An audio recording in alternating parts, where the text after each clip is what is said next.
So my colleague was standing on the ground and just received the rope, and I was standing on the roof. And stupidly enough, I didn't have any safety harness or anything. So it was only me at the roof then. And there was kind of tiles on this roof, and I know I did tie this rope then to the part of the chimney just so it was secured. Yeah. And I had the satellite dish being hauled up, so I was stringing myself into these tiles. Yeah. And when I came to the edge of the roof, of course, I kind of an overhanging lip.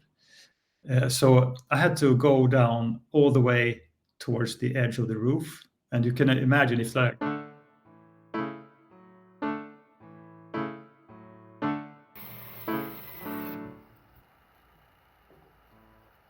Welcome, Peter, to Confession Portraits. It's great to have you here. I'm really looking forward to our talk. And I have a portrait to paint, and you have a confession to make. And first of all, I just want to get to know you, to let the viewers also to know who you are, because you're really a multi-artist, aren't you? You create music. You're a photographer. Your enthusiasm for RC planes as well. Well, you have many hats, so how would you describe yourself? I probably would describe myself as a man of passion, quite simply put. Just because when I have the urge or just the lust to do something, I usually just go full ahead and do it, regardless if I really know how to do it or if I don't know how to do it, because one of my driving passions is just to learn and explore things and kind of do it my way. So regardless of what I do, it's just I'm following kind of my interest or my passion, I would say, just to do whatever I want. And of course, parts of the things I do, it's like my profession, and parts are just things that I really don't see anything value except the value for myself. Like I just want to explore things. So that's kind of just to summarize my personality and what I like to do. It sounds like really an artist point of view. You know, you don't let anything really disturb your own interest and your own view of things, and just go where your interest leads you.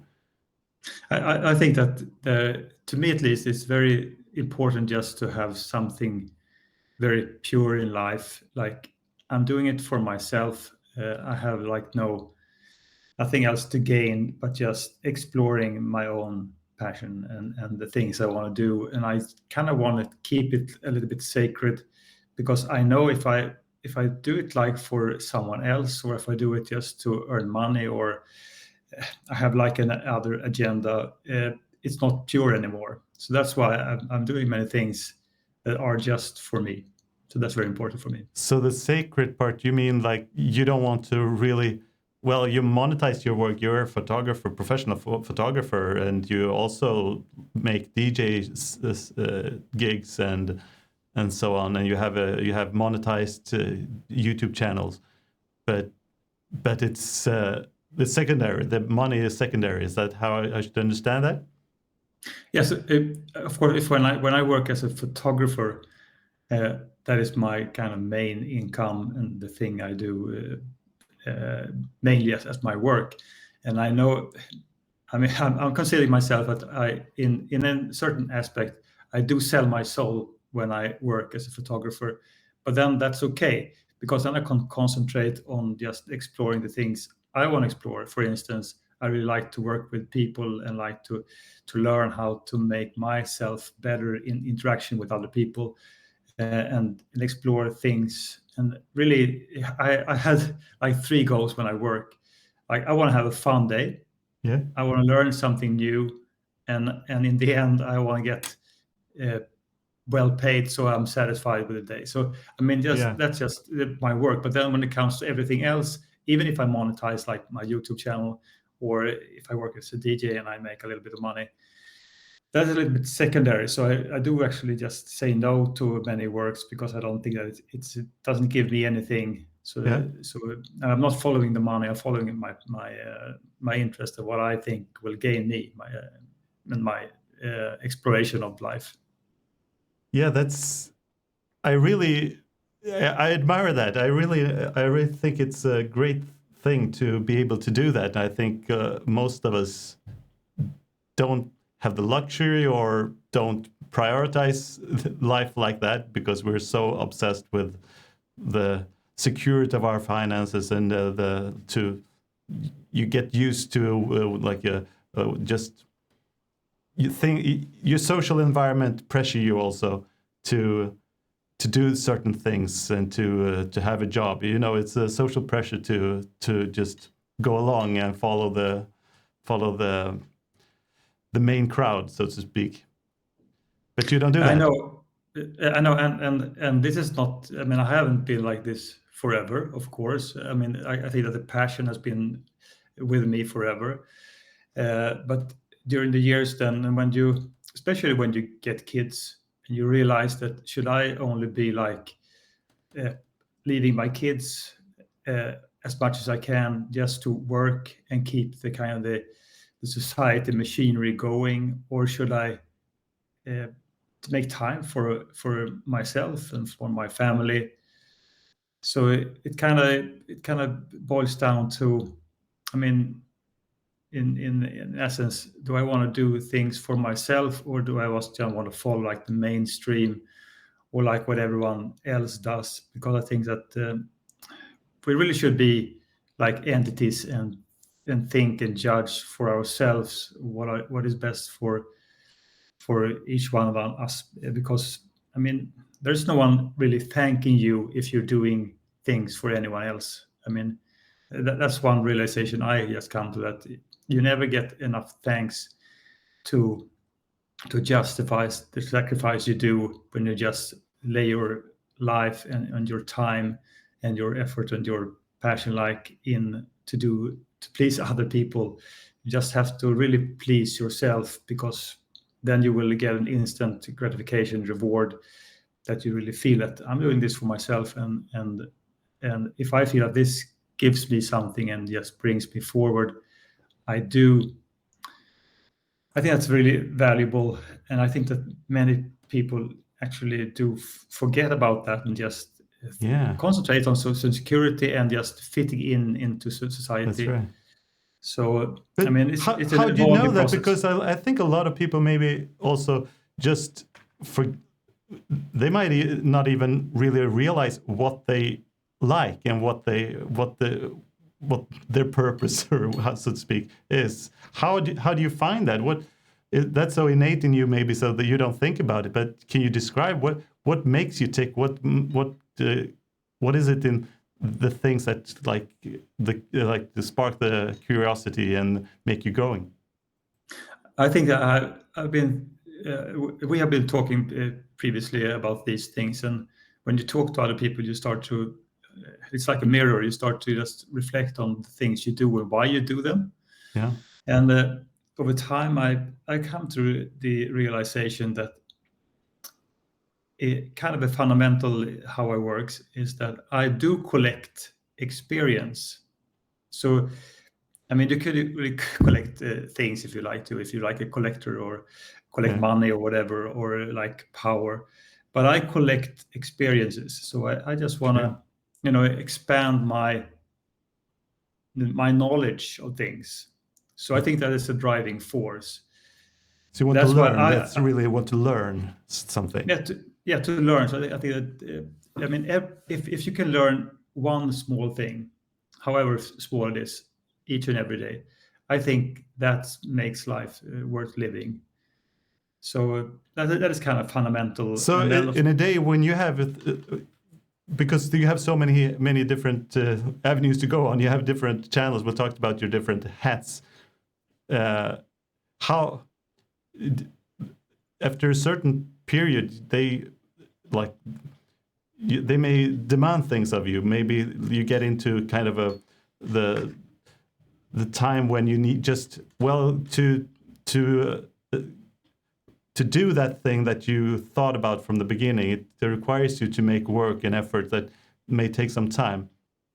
And how far do you take it? How and the other things, will they just be on the side then? How How does it work? Do you work in a couple of weeks, or how, do you have so many interests? How can you juggle them all at the same time, or can you? I think it's kind of a self-regulating because, uh, of course, there are times when I have like three things that I really want to do, Yeah. and having a family, of course, and doing work and everything. That's mean that I have to sacrifice the time to do the essential things just that has to be Feed the done. family. Yeah, feed the family and just make things work. But generally, I have a really kind of a relaxed attitude towards it as well, because I think that the way I do it is, if I have like the opportunity to do one thing and I see that right now it's opportunity, Yeah. then I just put all my concentration to do just that, and then I just put the other things aside. And then maybe a few weeks later or a month later, I just have the opportunity to do other things.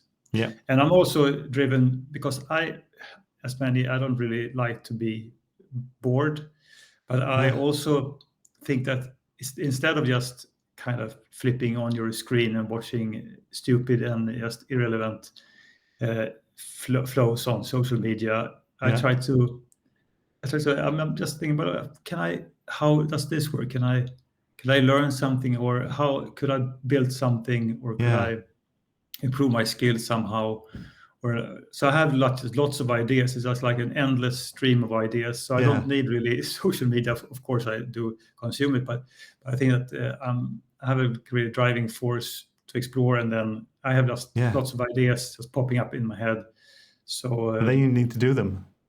It itches yeah, too yeah, much. yeah, yeah, yeah. It's like an itch, yeah, of course. So, and then sometimes I realize that now it's not the time to do it. But I had this idea, so I just put it in a drawer inside of my head, and then Yeah. Yeah. when You the have a time is drawer right, in I your just head.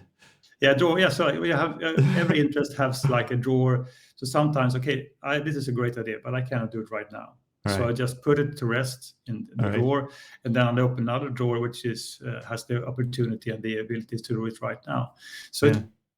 it's kind of self-regulating. I mean, sometimes it just collides, and I'm a little bit stressed out of it. But usually, it also goes kind of the seasons, because I mean, some things are just great to do a certain time of the year, and sometimes other things are just great to do other times of the year. So Okay. I don't think it. I mean, I don't think that lack of ideas is a problem. It's just really a luxury thing to have the ability to just pick Yeah. That's a great whichever place. drawer you like to do. Yeah. There's a time for everything. So Yeah. if, for instance, there are certain times during the year when there are just the opportunity, or there are many kind of photographer jobs to be done, Yeah. and then just concentrate it. So I would also say that, like this, if I have lots of job, it's Yeah. great, because even a job day for me is like I learn something by Yeah. just You interacting enjoy with it, people, and and as I film people and doing interviews, and just having people doing things in front of the camera, I mean, yeah. that is something that is part of my passion. So Yeah. so That's my not a work problem. is also a part of my work is also the passion, and I also like to travel and just see new places and new Yeah. workplaces and such. So I do really enjoy my work. So I don't see it as a negative thing, even if I have really many days in a row. We Yeah. just have to do long hours of days. I mean, as I like to work with people, that is not really a problem. Of course, I do appreciate when I have the time off, and when I've just been working like many Yeah. days. Of course, I just need a few days of rest to do more or less nothing. But I'm also kind of a film buff, so I really like to just to sit on my couch and watch TV Relax for the series and video and film. All films. That right. is something I'm doing just a lot, because it's kind of my way of letting my brain breathe, so to speak. Sure. Yeah. I you know, I feel very akin to a lot of what you say. I think you've drawn it further than I have earlier in life. I had a like real job, and I felt like I need to do and to make money and so on. but I really always had that feeling of the creativity and ideas that I want to explore.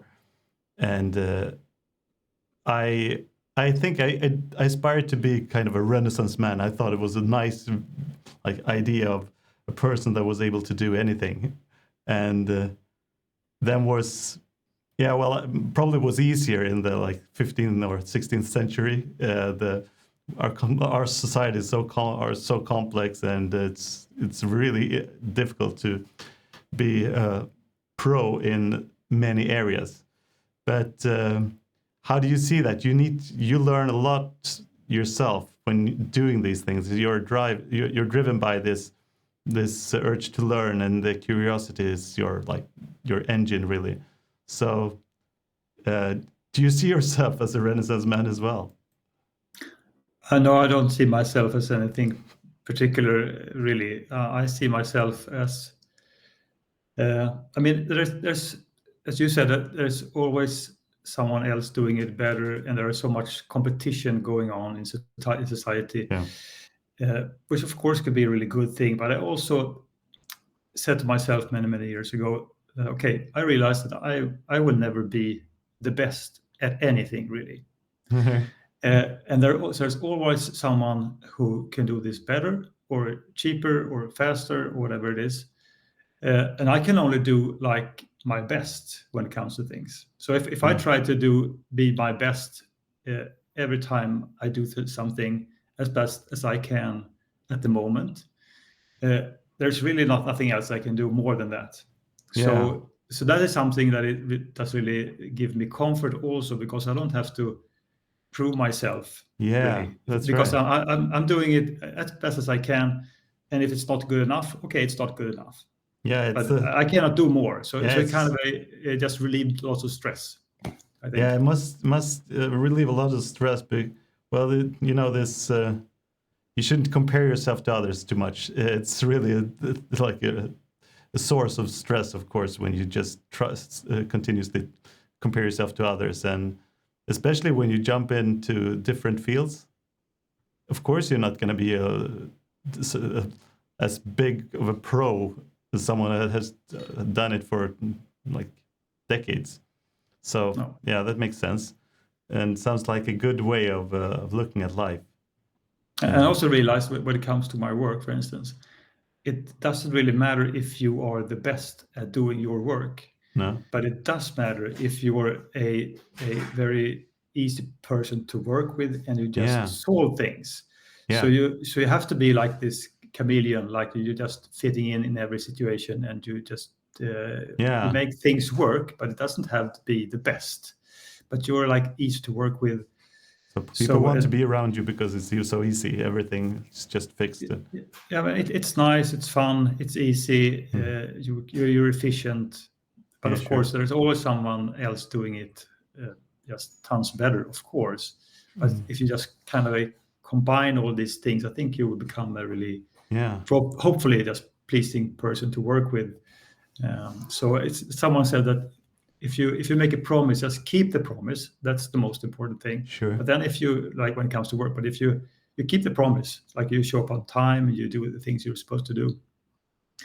And then it doesn't matter if you do kind of mistakes, or if you don't do it as good as possible, because that means that you're a trustworthy person, and you can also improve. Of course, you can always improve, and that is something. The more you learn, the more you realize that you almost don't know anything, and I think that's kind of a good thing to humble yourself. Yeah. So I mean, it's just lots of thoughts about these things that I've. I mean, when you don't have a 9 to 5 work, 5 days a week, you do start to kind of meditate and figure things out for yourself, and where you are in life and what you're supposed to do, even though you don't have all the answers. So I think that it just by not going into the squirrel wheel, so to speak, just to run around in circles like most people does. When you just stop and starts to think, I think many things just becomes much more clear, and you, realize things that you might not have realized, because you're just running around all the time. Yeah. It sounds like very much to be able to turn off that stress that a lot of us go around having, and of course social media like puts a pressure on that as well, because you always see other people living those wonderful lives, of course, and it sounds like a good idea to not be too too immersed in it, and to keep with your interest instead. Someone said once that if you're lying on your deathbed and you're just looking back on your life, and then you can okay, well, I worked and I did my thing, I paid my taxes, and I did what everyone else asked me to do, but did I really do anything for myself? Yeah. And then if you realize that, I think you will be really have full of regrets. But if you realize, okay, I did what I wanted to do, I explored the things I wanted to do without really stressing myself to death. Yeah. And so you're satisfied what you accomplished for yourself. Then I think you would you could look back and had a really happy life and just fulfilling life. So that's also kind of a life goal, or just something I have in mind, that you should really be satisfied in the end. Yeah, with yourself. You're looking at the deathbed already. Yeah.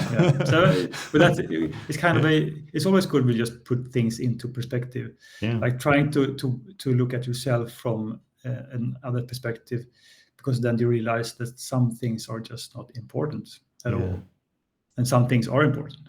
Yeah.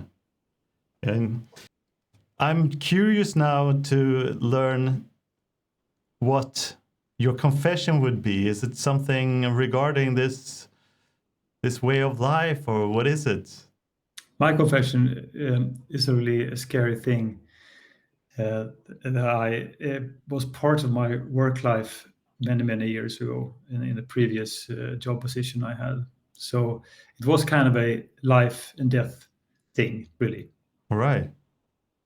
So tell me, I'm curious. Yeah, well, so I don't know if this was like 35 years ago or something, 30 years ago. It was really a long time ago. And I was working with installation of cable TV in Stockholm. So there was kind of this huge boom then when every household was supposed to get the cable TV. Yeah, we live in Sweden. We can have that explained, really, because we had 2 channels.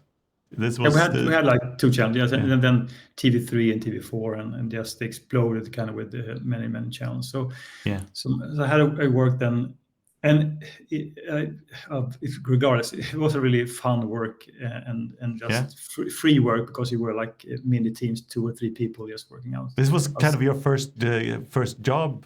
It was my second job, actually, but I really liked it. So it lasted for 3 years. But anyway, so we were building like cable TV installations, and then eventually the market became saturated. So we started to do like satellite dish, small antenna installations for like tall buildings and for villas and such. Yeah. And then I remember that once we had like this 12 stories high building, which was really high, and we had this satellite dish which we were supposed to install on the roof. Yeah. And it was so big, this satellite dish, so we couldn't put this one in the staircase or like in the elevator. So we had to have a rope on the outside of the facade of this building and just rope it up, so to speak. So my colleague was standing on the ground and just received the rope, and I was standing on the roof. And stupidly enough, I didn't have any safety harness or anything. So it was only me at the roof then. And it was kind of tiles on this roof, and I know I did tie this rope then to the part of the chimney, just so it was secured. Yeah. And I had the satellite dish being hauled up, so I was stringing myself then to these tiles. Yeah. And when I came to the edge of the roof, of course, I kind of an overhanging lip. So I had to go down all the way towards the edge of the roof. And you can imagine it's like 12 stories high. 12 stories high. That's very. I'm afraid of heights. Do you have that as well? Well, yeah. I'm afraid of heights in a certain way. So anyway, I was just I had a harness, and then I had to just go down there. And there's at the end of of the roof, then on most houses there are like this snow railing just to keep the snow just falling off. So that was my only safety. So I remember holding this one, just leaning over the edge. And you can imagine if you have like 12 stories and each story is like 3.5 meters, you can just do the math. That's very so tall. It's really high. It's just straight down. I was hanging down there and with one arm, just grabbing the satellite dish with my other arm. How heavy was that satellite disc? I don't know, maybe it was 10 kilos or something. Yeah. So it was really heavy, and I just have to just pull it over the edge. And I remember thinking, this is really stupid. And if I fall, what will I do? Will I hang like with two hands? And then who will save me? I don't know. Will my colleague just run up on the roof? I don't know. So that's confession, because this is something that still gives me nightmares sometimes, more in past years. But just waking up in the middle of the night, I'm falling. So you had that for like many years, or how do you? For many years, yes. But nothing happened really. It was just the stupidness of doing it. Yeah. So it was just in retrospect, I just think about it, and I get chills because I cannot imagine why would I do such a stupid thing. But when you're like 25 or 20 or something, you realize that you do things in a different way when compared to when you're older and you have like kids and you don't want to. Missing their father. So I mean, it's really, really stupid and something whenever I think about it, I just get shivers and just think that it was one of the most stupid things I ever done. But it wasn't like some people do these things on purpose just to get the kick out of it, but this was not what you did. It was you didn't really think about the safety at all. You just realized, you were too lazy to really take care of it. Or I think that at the time I didn't have like the forward thinking, so I just thought, well, just tie a rope, and now the rope is tied, and I can hold my hand in the rope, and I will be safe. But it wasn't really. I wasn't really feeling safe when I was hanging over the edge. So that's kind of really one of my most stupid things I've done in my work. And just thinking right now, when there have been like accidents in the workplaces where people have died. So that is something that I wish I hadn't done, but I've done it and I survived, thankfully. You survived, yes. Great to hear. So how do you feel now when you confess this? So is this something that you didn't dare to tell people? Well, I've told people about this, but it's not something I talk about. I think it was just stupid for me to do it. Yeah. All right. But now you're unburdened and free from this, so maybe you can leave it. Yeah, I think during the years I've just kind of processed it, and the nightmares more or less has gone away. So because I could wake up in the middle of the night and I'm falling. Yeah. and this was not only the only time I went up the roof to do things. I mean, we were kind of in some places like the Old Town in Stockholm, where they have like these metal roofs, and they are really scary because they're slippery. If you have tiles, you can just lift the tile, and then you have like a railing you can just put your foot on. But these metal roofs, they are quite steep also. So I remember once, for instance, I stood chimney and I had this ladder just going up. And I had a colleague just standing there, but when you get up on a high roof and you stand on the ladder, I mean, it's really scary. And you have I didn't have any harness then as well. So you did this like a couple of times a week and with no harness? Sometimes I did it, but when it's kind of such a project. And I remember once also I was all alone and I was going, I have this like antenna sitting on the kind of the short end of a house. So it was only like a 3 or 4 stories tall house. It wasn't really too tall, but you have the antenna, then you have like the roof. So behind the antenna, there's nothing. Then you have like a ladder which you screwed into the antenna. So it was like just what can it be, like 50 millimeter pipe going up. Yeah. And I asked my boss then, so I've had the ladder like this, and what happens if kind of the antenna mast just gives and starts to fall? Well, just hold on to it, he said. Because there are cables, so they will just hinder the fall a little bit. But it also kind of the whole mental thing in this firm I worked on was kind of really, hopefully it won't happen, but if it happens, just hold on to the mast. So I mean, many just scary things, but the kind of the 12 stories building thing then was kind of the most scary one of all of these stupid things I did then. I was just thinking about it because this is, the Swedish work environments are so overregulated otherwise. So it's interesting to hear nowadays. Yes. Nowadays, probably, I don't know if it's everywhere. but no, I think it's not, because I mean, I've been working so much with like trade unions and making films for them. Yeah. And they have like one thing that you shouldn't really go to work and not come home. But sadly it happens, and especially then kind of the industry and also like heavy transportations, that people do get killed quite often, and just one kill each year, just one too many. So that is still a huge problem. Yeah, sure. Well, I'm glad that you unburdened yourself, and I'm sure you have more safe. Most often it's more safety, work environment nowadays. Well, I'm getting done with the portrait here. Oh, interesting. You want to see it? Yeah, Are you ready?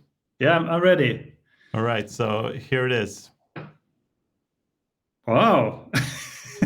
That's me. Do you see yourself in it? Yeah, I can see myself. I'm a bit tired, but yeah, that's great. You're really good at capturing everything. Yeah, sure. It's fun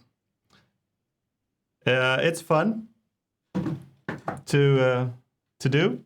I have to ask, how many hours or how long did it take to paint it? A couple of hours, not that long. No.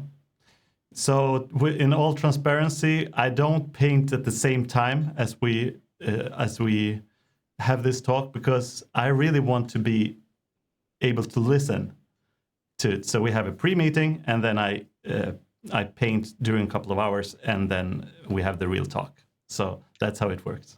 So where will this painting hang then? I hang it up here on the wall behind us. This is my third confession portrait only, so it's not too many, and we'll see. The wall has room for a lot of portraits anyway, so I'll put them up there as kind of a Hall of Fame. Oh, I'm honored then.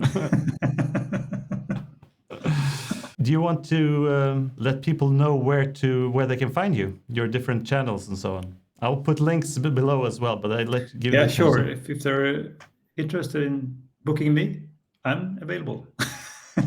So I mean, of course, do put in links. I have my kind of a photography thing, and I also have my RC interest, which is just a hobby of mine. I also have the DJ thing. So that's the three main things I do. And I have a lot of other things I try to do, just to do music and just build things and such. But that is just things that I don't really, maybe not showing so much. All right. Thank you so much for today, and see you another time. Yeah, thank you. Bye-bye. Bye-bye.